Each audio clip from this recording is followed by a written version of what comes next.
I'm Dr. Mark, and today we're talking eye care.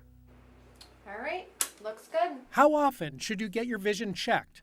Are pricey sunglasses better for your eyes? Is it okay to swim with contacts? Cleveland Clinic ophthalmologist Dr. Rishi Singh has the answers. The Academy recommendation is that the child should see somebody by the age of 2, an ophthalmologist for an evaluation, and then before the age of around 5 or 6 as well. Annual visits with an optometrist are recommended for kids. Also, with kids, take note of red eyes in photos. If there's a lot of red eye being in their pictures, and that's usually a sign that the eye is being misaligned. Adults with healthy eyes can be seen every few years. And sunglasses have really gone through a lot of revolution in the past few years. The big thing about them is to make sure they have both UVA and UVB protection. UVA is something that exists in our light all the time during the year. UVB is typically in the summertime when we see that light come in. Dr. Singh told us that both types of light can cause problems. It can be dryness of the cornea. You can develop something called a pterygium, where you have skin grow from the inside of the eye onto the cornea. Too much sun exposure can also cause cataract formation and even macular degeneration. Typically, the frames that you'll see in the bins, if they have that listing on them, are probably okay to have as well.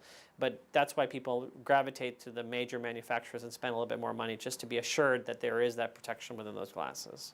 While we're talking about store-bought glasses, how about buying readers over the counter? The cheaters you can buy in a drugstore are almost just as good as the ones you buy prescription nowadays, albeit they're limited in what you can get.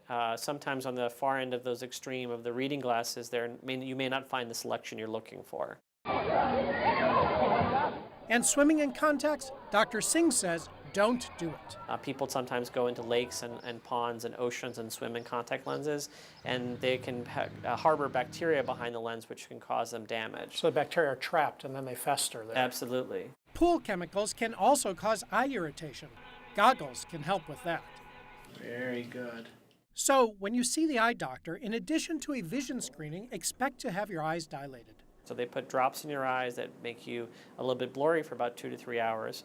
And those allow us to look at the back of the eye and look at the corners of the retina as well as the center of the retina and rule out things like macular degeneration or other sort of diabetic changes from the eye as well. And that dreaded puff of air test for glaucoma? Fear no more. That don't require drops. They don't do the puff of air anymore. They actually you can have your eyelid closed, and they can do it through a closed eyelid. For Fox 8, I'm Dr. Mark. Dr. Mark is sponsored by the Cleveland Clinic.